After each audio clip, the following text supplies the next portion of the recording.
சோறு கொண்டு போற புள்ள அந்த சும்மாடையறக்கு சோறு தண்ணி சாப்பிடல கொஞ்சம் ஊட்டி விடு எனக்கு சோறு கொண்டு போற புள்ள அந்த சும்மாடையறக்கு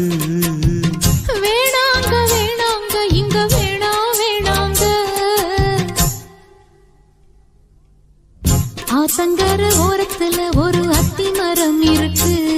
அந்த அத்தி மர நிழலில தான் சொத்து சுகம் இருக்கு ஆத்தங்கர ஓரத்துல